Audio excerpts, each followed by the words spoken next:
Thank you.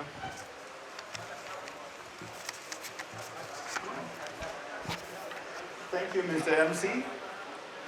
Before reading the communique, may I kindly remind the panelists that there's a challenge before us, and that challenge is posed by Professor Mahmoud.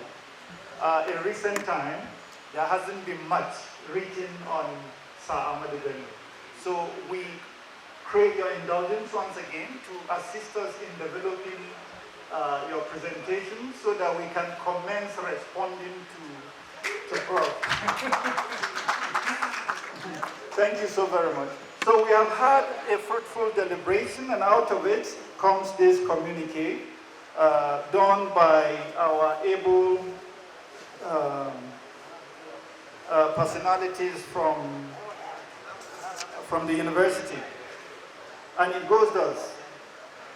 A one-day roundtable was held on 26 February at the main auditorium of Arewa House, Center for Research and Historical Documentation, Kaduna State, Nigeria. The event brought together scholars from universities across the northern region to reflect on the enduring legacies of Sir Ahmadu Bello, the Sardaunan Sokoto, 60 years after his passing. The dialogue critically examined his leadership philosophy, governance style, and developmental initiatives, with a view to assessing their enduring relevance to contemporary Nigeria. 2. Reflections on legacies of Sardaunan. So deliberations at the roundtable underscored the multidimensional legacies of Sir Ahmadu Bello, particularly in the area of unity, leadership, education, institutional development, and industrialization.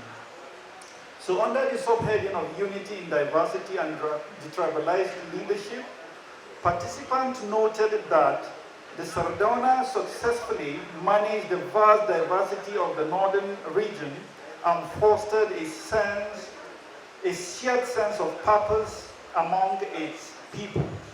His leadership was described as detribalized, inclusive, and rooted in justice and service to humanity. He demonstrated the capacity to balance autonomy with integration, ensuring that minority interests were accommodated while maintaining regional cohesion. His approach strengthened intergroup relations and cultivated unity as a prerequisite for development. So under the sub-discipline, integrity, and administrative vision, the roundtable emphasized that the effectiveness of the Sardaunan's policies was anchored on personal discipline, incorruptibility, the principled resistance to manipulation. His leadership style was marked by humility, compassion, truthfulness, justice, and wisdom. Participants highlighted that his governance model reflected purposeful leadership and long-term planning, which contributed to visible development outcomes across the region. On the Northernization policy and capacity building, the Northernization policy was identified as a strategic framework aimed at strengthening indigenous capacity within the public service and administrative structures of the region. It was designed to promote self-reliance and empower Northerners to take ownership of governance and development processes.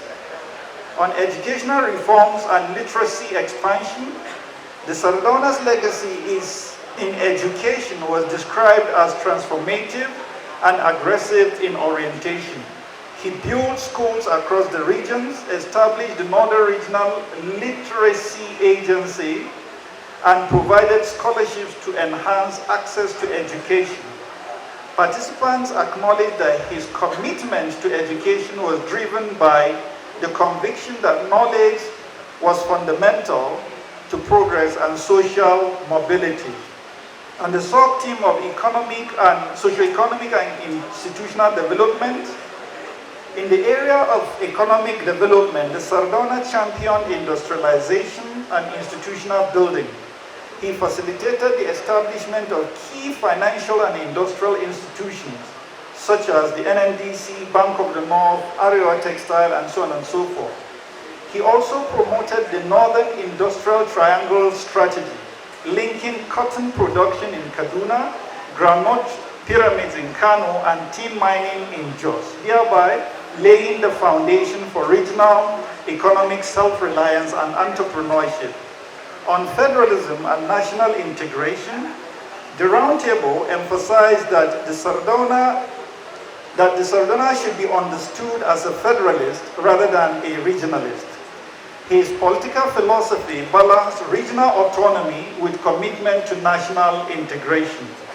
His belief in diversity and structured federalism remains relevant to addressing contemporary ethno-religious and governance challenges in Nigeria. And then key resolutions arrived at after the presentation.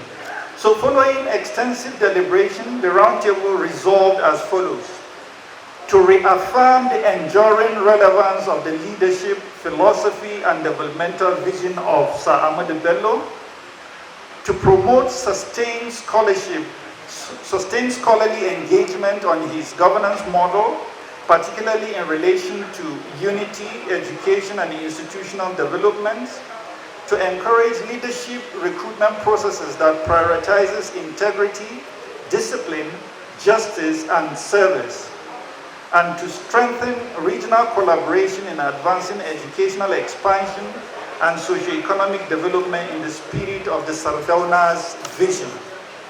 And finally, to institutionalize annual reflective dialogue at the Arewa House Center for Historical Research and Documentation to preserve and disseminate his legacy.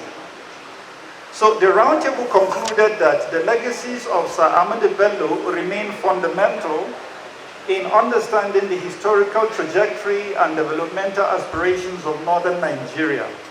60 years after his passing, his vision of unity in diversity, disciplined leadership, educational advancement, industrialization, and balanced federalism continues to provide a strategic framework for reflection and policy direction.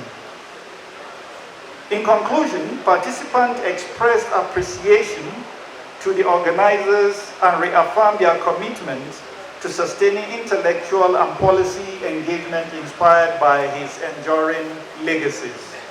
These are their communiques. So if we agree with it, thank you very much.